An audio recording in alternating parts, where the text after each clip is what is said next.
Welcome to part two. We're joined by Kent. How are you doing, Kent? Okay, bro. All right, Russell. Good man. Right. We're going to go in a different direction now. Tommy Fury, you've probably seen it today, did you, on telly? No, You were on no. that big program on ITV in this morning, going on about our drink, drugs, and fame, and depression, and mental health. All that carry on. I think we've heard all that before, though, from his stepbrother, haven't we? It's basically now that shelf life of a fan base that he had is gone. Reality TV stars come and go. 6 months to 18 months is their shelf life. There's so many reality TV programs out there. The age group that was probably following him at the time has all grown up, and he's no fan base whatsoever now. So what else are they going to do? I, Basically, the money he was getting 2 years ago, he's not going to get anywhere near half that now. So he's going to either have to go back to that misfit route or actually fight somebody. If he fights somebody, he will lose. He's not good enough. He can't fight. I don't think he wins a title of note. I don't think he beats anybody of note. He But bottled to be Darren honest with Till you, fight, didn't he? it's boring now. It really is boring now. I don't want to hear I wanna hear about proper fights and proper boxers. Anybody that fights on a misfit show or has anything to do with it, I don't want to talk about them. I've got loads of respect for Darren Till because he put it on him, didn't he? He scared him to death, didn't he? Absolutely. Little Tommy were having nightmares, wasn't he? Well, he didn't fight him, Russell. So What, me fighting man that don't fight? I'll say the whole thing. I just can't be bothered with him. I don't have any interest in him whatsoever. I really don't. I didn't watch him much when he was fighting, but I'll not watch him at all now. I'm just sick of the whole reality misfit nonsense that's been served up. I don't want to see him fight them. I think you give somebody like him, you talk about somebody like him, where there's other fighters out there that we could be talking about, fighters like him and that type of event, Listen, these mate, guys. do you know any of that lot, right? That lot. It's Oh, that comes out of the mouth. It's no good to me because once you've told porkies, all else is no good that comes out of your pie holes. All of them, all the lot of them. And they all can't be trusted. That's how I look at it. So I don't want that fucking lot. They won't get through that fucking front door. I don't want to hear bullshit in this sport, me. I don't want to hear it because people are getting punched in the head. I don't want to see people bullying themselves into positions to manipulate the media or rankings or get certain fights on. I don't want to see that. I want to see fair play. That's what I want to see. I don't think it's a lot to ask. But what we've got now, we've got it's a cesspit, and they're telling that many stories. Nobody knows what left hand to right hand's doing. Shit talkers. Off with their fucking heads. Uh, Jonathan's asked me. He's probably most questions ever get sent by him daily. Is Coogan on the outside looking in now? With the big interviews. What do you think? There's so many of them now, Russell. It's They're like what locusts, hap- aren't Yeah, but what happens is it's kind they? of like he's brought guys in, they've left, they've set up theirs, they've brought their own guys in, they've left and set up theirs, they've brought their guys in and they've set up theirs. The monopoly now is too big. Like at one stage, the viewership that Coogan and Eddie's Monday morning videos were 100,000 plus, and that was probably in 2 days. 20 odd, Now these aren't they? now everyone's doing them, everyone's getting the access, and it No, that's must only be because you really can't show Eddie up. Eddie wants to be everywhere. He only had IFL in his pocket back then. He's got 6 or 7 now, and they all know who they are. You know, you fucking know who you are. That you're getting access to Eddie Hills, one of the top 3 or 4 promoters in world boxing. And you know you And can't you've ask even him. got You know you now, can't I fucking ask him what you want to ask him. How can they call themselves? Boxing media or boxing journalists? How can they if they're not going to ask simple questions?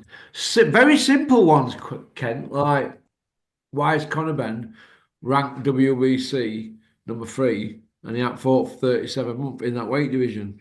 Why is he still? Because BoxRec cut you off after 12 months, don't they?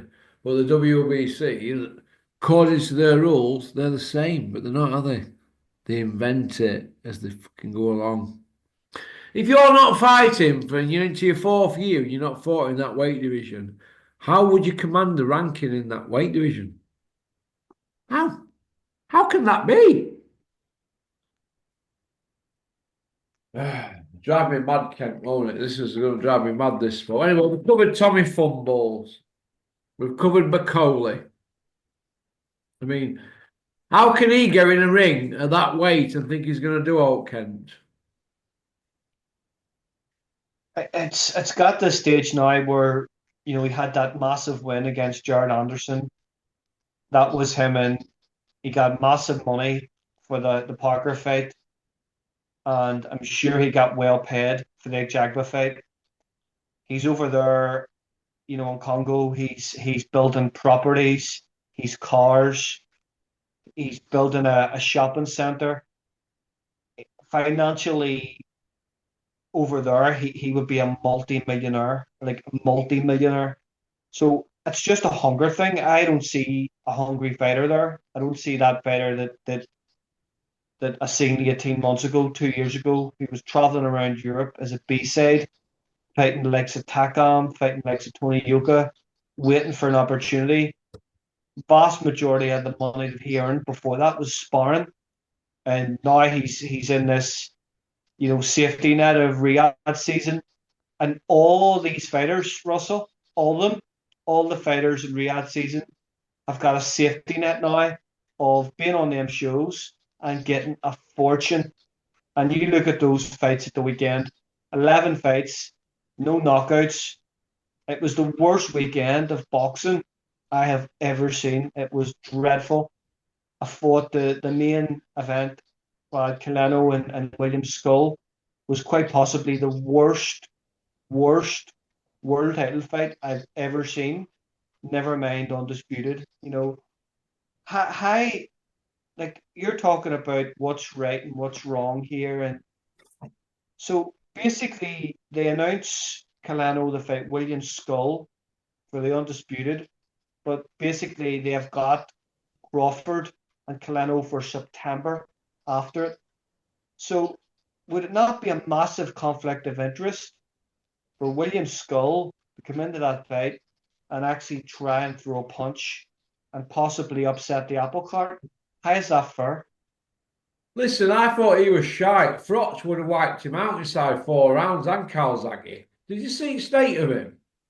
Awful. World title challenger, fucking Scully, turning the town red. Jeez. But surely that's a conflict of interest when you have a fight that's scheduled after that and you're putting on Exactly, that man. show. Canelo looks to me shot to shit, Done. but nobody wants to speak about it. Amzan Shearers would probably flog him. Probably Done. flog him if they fought at 168. And he's shite. Tell it right, man. Anyway, I want to move on from that bullshit. We're going to cover this for a couple of minutes. Ryan Garcia got beat. Haney won, but Eddie had him on the same show to promote a rematch. What do you think to that at Times Square, Kent? It was a disaster. It was a cringe-worthy event. Like, I don't want to see boxing in Times Square. I don't care about Times Square. I want to see good fights. I don't care where it is. That card was embarrassing. Rolly It was Moreiro did the business, though, didn't he? smashed him, and basically Ryan fundamentally can't do a lot of things. Where's it Looking at leave the Haney against Garcia, Kent? Now it's fucking. We don't want that. It's bullshit. That now, isn't it? Haney is absolutely shot to pieces. Shot to Who? pieces. Who is? Devin Haney. Oh, Devin Haney's got that flogging off Garcia. He's never same fighter again. And they squeal like pigs to get it as a no contest, didn't they? Hey, just the same as they tried to get Eubanks win a no contest. Did you see it? Yeah, well, You yeah. put they went through border control and everything, didn't they? What a Well, they load of put the shit! And clause they in. haven't made the decision yet. The board, are going to make a decision on it. What the They fuck? put they put the clause in. What the fuck? What? You know? Can you imagine these in miners' strike? They'd be scabs. You'd be scabs in your own village. You wrong uns. Ben brassing himself off in New York. Crusher Ben, that is. Without his old man in tow, who was a brass anyway. Uh, what do you think to that? Piping up about fighting these top dogs at welterweight at 154 when we all know he ain't going to hear anybody except Eubank in a rematch. Eubank Jr. could call that at 175 light heavyweight, and you know, Crusher, you'd be like that, wouldn't you, for another Tottenham Hotspur paycheck, wouldn't you, Crush? So pipe down with all your 158 pound and playing victim bullshit. You'd take it at 175. What do you think, Ken? I think what Conor Ben needs to do is basically the last couple of years that he's learned absolutely nothing. He's no fundamentals. He's He had him can't throw a 10 years, pass. Tony Sims. Look at the state of him. Has 10 years he's had him. Go he to hasn't Tony Sims. He's the best. The new Dark Lord. Tony Sims. You've had Crusher 10 years. Look at the state of his footwork, man. Off with that. he basically what Conor Ben needs to do. I would take him more seriously if he left Tony Sims, went over to America, trained with somebody like Roberto Garcia, and signed with Golden Boy, and actually had proper fights. Yeah. That's but I can't see it. I think what Conor Ben needs to do to progress is leave Matchroom. Matchroom, Yeah. yeah, he needs to leave Matchroom. Matchroom, who's Matchroom got for him other than the Eubank fight, which will not Yeah, happen. listen, Ken. This is how I look at it. How many world champions have Matchroom got from UK as male fighters?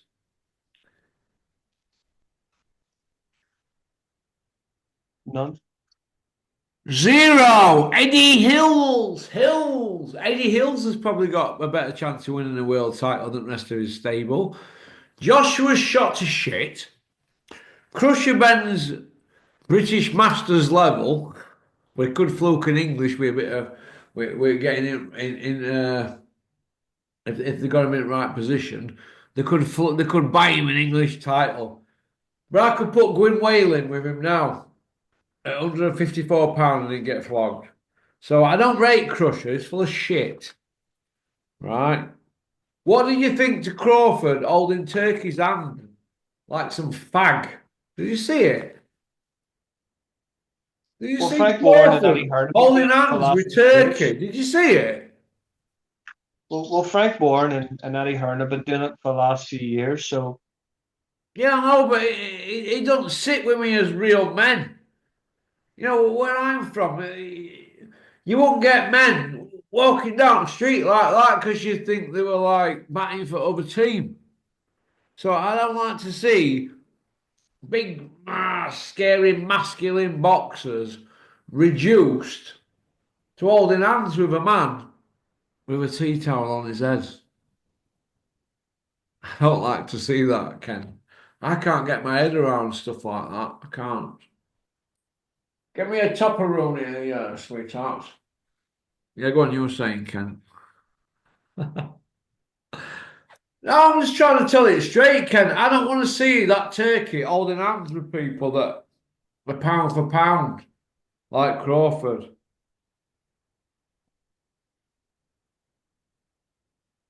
Are you there, Kent? yep. What, you're gone silent. That's just my opinion, Ken. I mean, it might come out wrong because I'm not educated like Terry and all these other chaps I have on here, Rico and all that, and this Louis. But look, I just tell it straight. I don't want to see that, Ken. Do you? I didn't actually see it. I actually didn't Well, actually holding watch. hands. It's holding hands, mate. If you're going to hold hands with people like that, what next? You had John Fury out there kissing everybody's ass, but you didn't see him holding his hand, did you? Or Tyson. They weren't sure, oh, we don't hold hands. What is all that? I want to hold your hand. Why would you want to hold another man's hand in front of world's media? It's not right, mate, in my head. Anyway, let's move on from holding hand gates. What do you think to Badou Jack? He's shot to shit in he can. Well, what's he doing? He's been shot to pieces for probably 5 years now, and he's still in the mix and still fighting for titles. It's crazy. What about the other two That's, on the show? Mungia, do you think he's shot to shit as well? He looks like his goose has cooked. They keep digging all these old farts up, don't they? Mungia and Badou Jack. You know, Canelo looks shot to shit. McCauley's a big fat man. He's had too many crocodiles in Congo. I mean, Billy Nelson. What? How can he? How can Billy Nelson be took seriously as a trainer ever again now after all this? After he's been putting his charge in, who were fighting at 18 stone a few years ago, he's been putting it ring at 22 and 23 stone. Fat as a pig, putting him in danger. Would you take your kids to let Billy Nelson train them, Kent? Yes or no? I think he's a good trainer, Russell. I'm not I saying think he's a he's good get. trainer, but what if he's saying, yeah, we'll put in that fight there, you're 5 stone overweight, you'll not be able to land a punch, and you'll not be able to ride a punch because you're so fat. What sort of trainer does that? It's like this here. He hadn't sparred in 6 months before the Parker fight.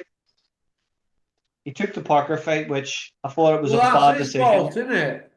You're I supposed to, thought Ken, you're missing the point. The British Boxing Board of Control license, read it in the Green Book, it says all year round, you are supposed to maintain your fitness around your fighting weight in case you get a call for a fight. Clearly states that, has done for over 80 years. McCauley gets the call. Oh my God, he's 4 or 5 stone overweight. But his trainer says, let's take the fight. We're going to get paid. Nobody is putting that on Billy Nelson or Bacoli. Why is that? What the fuck have we got boxing media for if they can't dissect something so fucking simple as that? What if he'd have got clipped there and caught in the wrong, wrong spot? A poor old slab. Michael Watson job, Gerald McClellan job. What then? Taking fights, taking. Did he have to take 3 or 4 planes to get out of the jungle? yeah. Yeah. To get out of Congo. He had to get one out of Congo, then one to somewhere else, then a jet, and then another one or two more jets. So we went through all that. Fat as a pig Michelin man. Sat at home eating roast crocodile that he probably killed himself in Congo. Well, let's have it right. There's no McDonald's in jungle, is there? Do you know what I mean? Don't Well, think it's he's true, living isn't it? in the Well, jungle. we're only talking as we see it. So they parachuted him in, Macaulay, and he's not ready for the job, is he? He's fat as a pig to fight Parker. He's got put on bottom moon. And then what's happened? They've gone and done it again to him. Hey? Well, we'll dig him up. Big fat pig. And they've pounced him a draw.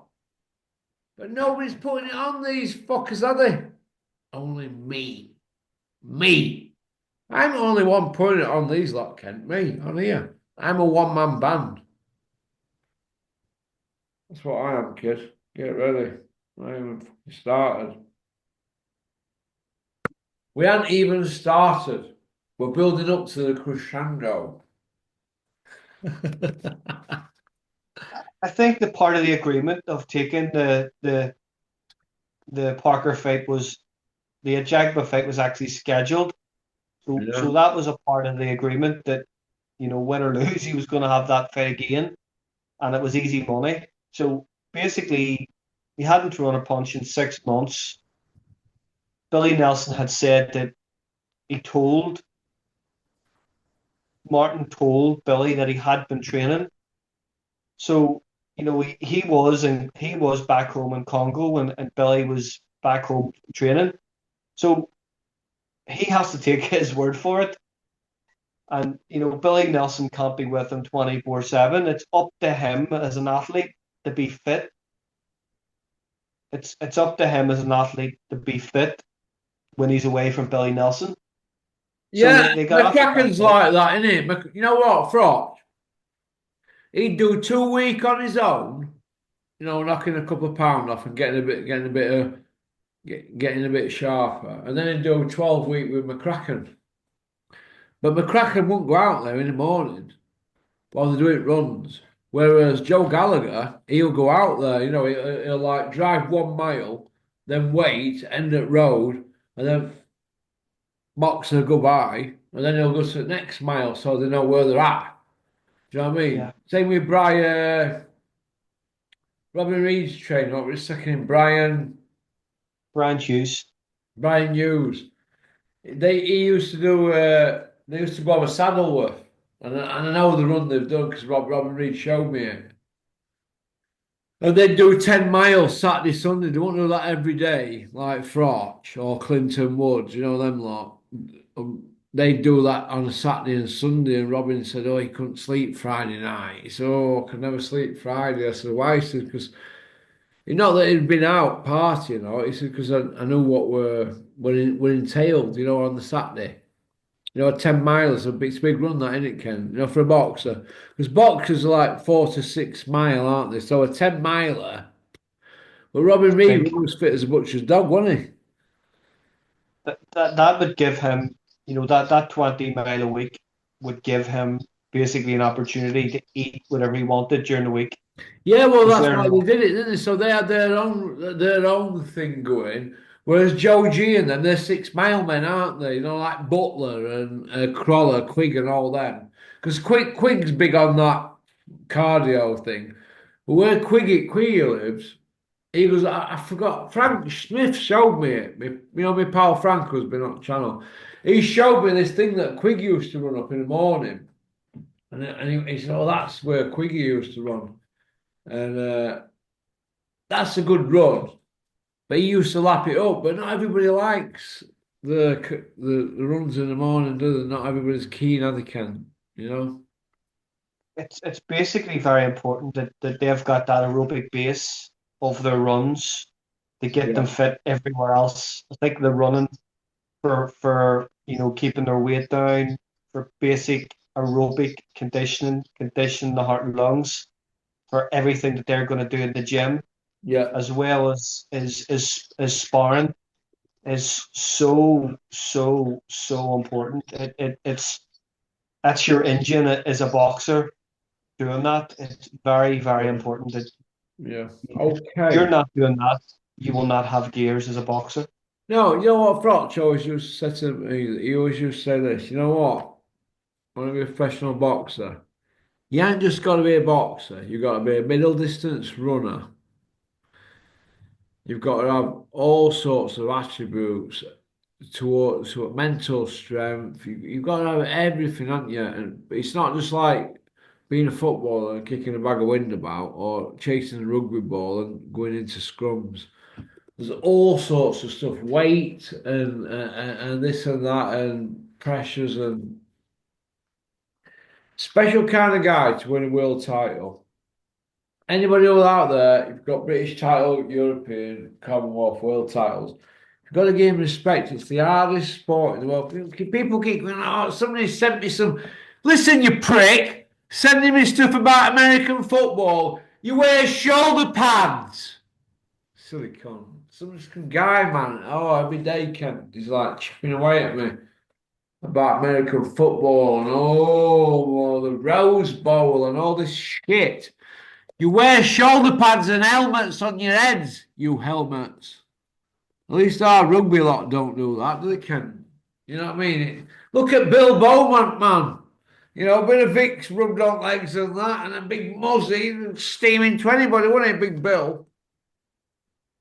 And a lot of things that people don't understand is basically to get in the ring, what they have to do to be conditioned for an event, sparring 3 times a week, four I times a know. week, I know. running, gym work, everything, diet, sleep, All right, it's let's just bowl through these last few then. Give me some quick answers to these. How long have we got, Ken? We've got about 8 minutes, right? George Fox, is he a cock? he get on like one, Eh?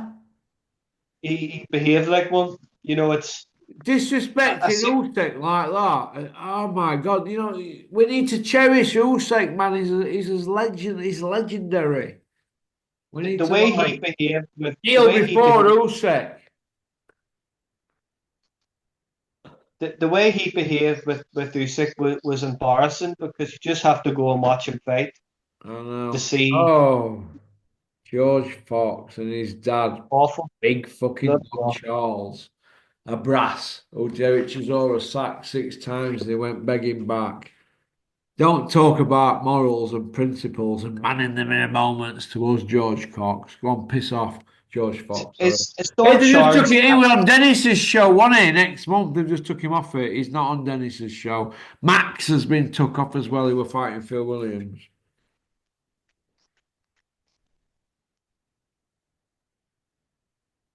Wardley against Miller. It's been cancelled, Ken. Well, yeah, he's got that Oni or some Aussie and took his place. What do you think about all that, Ken? What do you think? I'm glad glad it's cancelled. The press conference, the language at the press conference, and the behavior of the press conference Yeah, I was agree. absolutely disgraceful. I think Wardley lost his mind a little bit, didn't he? We had him down as this like decent-ish kid, like an Usyk type. And then he's just gone and done that, and he's lost all his. He's never going to be Usyk, is he? who is Yeah, who is exactly? Rhino against Elmer Fudd. Who you got? he. He came on the next day after that fight and said how proud he was of Johnny Fisher and how he respected him and Oh, how it's proud he was. Don't David, want to see David. I seen it. You were sucking him off, I sucking can't him off see. I for that can't watch rematch that fight. money. Huh? I can't watch. You can't sell a rematch with when you've been given that amount of praise and subservient praise like that. Oh, I don't want. embarrassing. Ken, I want Rhino to fucking do him in. But how Rhino's gone around about it is embarrassing. Rhino, shave your head off, bald, have a shave, and get in shape. Stop talking about I'm gonna do this, I'm gonna do that, and then going pizza up. I don't want to hear it.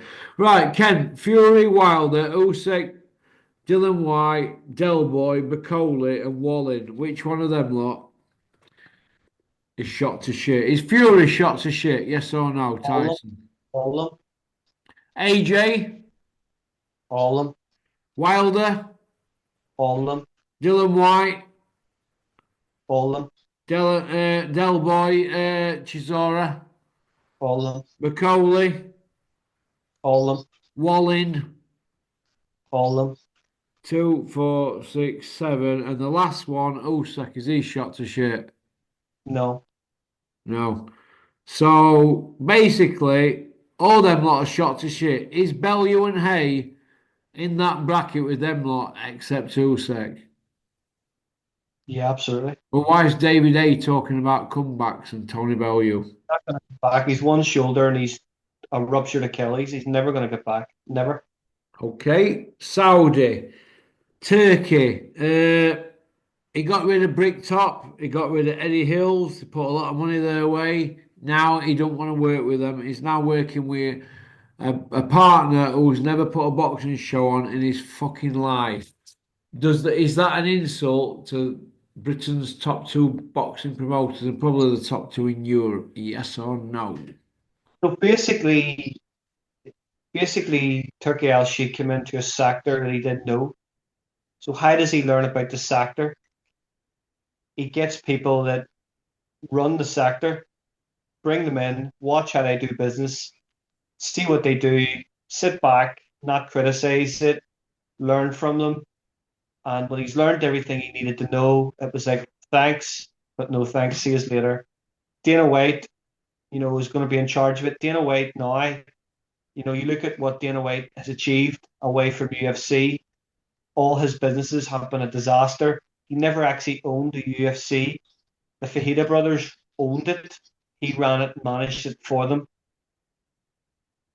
It's Well, basically, do you think Turkey's going to last the pace, or do you think he'll get that pissed off with them, or they'll say, "Do you know what? On your way." What do you think, he's Ken?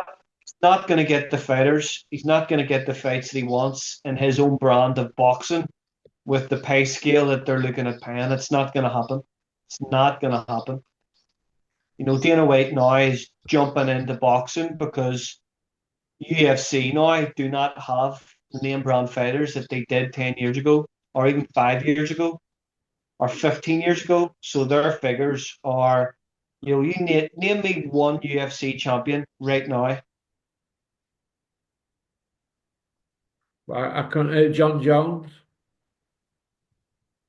Well, he's been parked up for close to, you know, Well, I he want to doesn't see want to him fight. fight Tom Aspinall because I want to see Yeah, Tom smash him to bits because I that's not like Tom and I like his dad Andy. that's not going to happen. But you look at UFC fighters 10 years ago. Name me three UFC fighters from 10, 15 years ago. Uh, what's it? Anderson Silva, Michael Yeah. Bisping, Conor McGregor. Chuck Liddell, Randy Chuck Couture. Liddell, yeah, all them They're sort big, of big guys. names. They're the Holy Alex, Ghost. Alex Overeem. You go back there and you look at fighters like Don Fry, Don Severn, Ken Shamrock, Frank Shamrock. Ken They Shamrock, were I liked him. I thought he was all right, nice fella, Ken. Ken Shamrock was a fantastic. He was one of the pioneers. Yeah. You've got guys like Bass Rutten. They were all guys who came with reputations, not gimmicks, legit reputations, and basically got paid nothing. You look at even Hoist Gracie came along and came with that Gracie legacy. You look at it now, and you look at the fighters now who have won titles or champions. They don't have the name brand value that anybody that we've said there I know, discussed there. I know. So it's a sink. Not that it's a sinking ship, but basically they're all owned now by the same umbrella as WWE, TKO, and Endeavor, and basically it's the same company that's on board with Turkey Al Sheikh. So they're all under the same umbrella. So they Ken, are. It's all. can I just ask you this? This is from Jonathan. He's just got in touch with me. Porky, I know you're having Kent on today. Can you ask him if he thought Dripping Tap got lucky when he said Crusher Ben was a drug sheet 3 years ago, or if Dripping had inside info? What do you think? I think the Drip and Top is a guy who is very streetways, Yeah, very very streetways. He is very smart. yeah. He's his own type of education. He's nobody's fool. He knows people. He's around people a lot. So for him to say that, it's not inside information. It's basically him looking at someone or looking at something and basically making his opinion on it. And he wasn't wrong, was he? No, he won't. Well, I'm going to wrap it up, Kent, now. Go, go. 2 seconds. Watch this. I'm just saying to Kent, I'm going to wrap it up now, but when we go to Jerry's wedding, we're going to go see Kent, aren't we? Absolutely. Yeah. There you go, Kent, on the horse's mouth. All right, and we're going to go see Alex Higgins' snooker club where he used to play as a kid.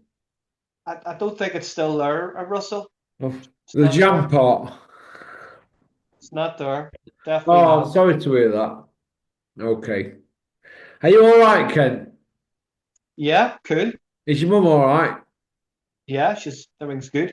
Are you still busy with work and that? Just really busy with Still everything. got It's your just car and that? You still got your car? yeah, yeah, just really busy with everything. Tonight's actually the first night off Yeah. of everything, either in work or outside work. I've just had a night of actually sitting at home for Okay. once. All right, Kent. Well, listen, you have a great, what day is it today? Is it Wednesday Wednesday, today, Kent? yeah, it's Yeah. You Wednesday. have a great Wednesday evening, Kent. I'm going to raise a glass to you in a minute, and I'm going to have an early one because I'm knackered. Okay. Okay, peace out, What top Russell. is that, Kent, by the way? That is Floriantina. Floriantina. And how many tops have you got altogether, Kent, in your top stash? Probably about 50. Go on, kid. You're going to get them on eBay or you're going to keep them. No, I keep them. I collect them. Probably my best top is the original Barcelona home top 98, which Ronaldo wore. Well, I'll tell So you what I'm that, going to do. I'm going to put a mention out here. Curtis Woodhouse, when you signed from Sheffield United to Birmingham for £1 million and you got that big signing on fee that you did in the bookies, have you still got any spare tops for Sheffield United or Birmingham? If you have, Kurt, just drop one off at my studio up in Rotherham next time you're up there. And I'll get it sent to you, Kent. How's about the first time I actually knew who Sheffield United were as a football team that? was watching When Saturday Comes. Well, Sean Bean, he can't fucking play football for toffee, Sean. He Yeah, used to go out, Sean Bean used to go out with Dennis Hobson's sister, Denise. They're from the same estate. You didn't know that, did you? no, Dennis's no. sister, Denise, used to go with Sean Bean years ago. Sean Bean's mum and dad still live on that same estate in the Bourke Council House, and they've got a Rolls Royce outside. And they're He's in, brilliant. Have you well, seen that him? were up until a few years ago. I don't know if they're still alive, but that's a true story, that. Have you seen He, him he recently? rings Dennis. I've been with Dennis in Jersey. You're getting me off on one now. I've been with Dennis in Jersey. And Sean Bean's rung him up. And he's gone, oh, Sean Bean's on phone. This is a true story. I'm not going to go into too detail about what he said, but he's one of the lads, Sean Bean. He's all right. He's all right. He's at Team Sheffield United, but he can't trap a bag of cement as regards football. But when Saturday comes, there's a good fight. Billy Murray plays, doesn't he, the part? Yeah, it's brilliant. He Brilliant plays a film. good part in it, and he's actually all right, Sean Bean. Dennis says he's all right. I personally don't know him, but He's a fantastic actor. He still he's is. a great actor, mate. He's fantastic in sharp. He's rather trained him, kid. He's South Yorkshire kid. South Yorkshire. Yeah. Was in that TV program, The City is Ours, on BBC program. Yeah. He's fantastic in that there. Have you seen that yet? No, I haven't seen that yet. No, but you're into all that, aren't you, Ken? Yes, Okay. yes. Well, listen, Kent, it's been a pleasure, and we will meet again. And now that you've got your iPad, I'm glad because all I get is emails about when's Kent back. So you're Yeah, back. I'll get on again within the next week or so. Just it was like, Ken, you only have to text me and I make way for you because you're my guy that I did my first Zoom with. So, all right. So you've been with me for nearly 8 years ago. So you let me know when you want back on, and I squeak you in.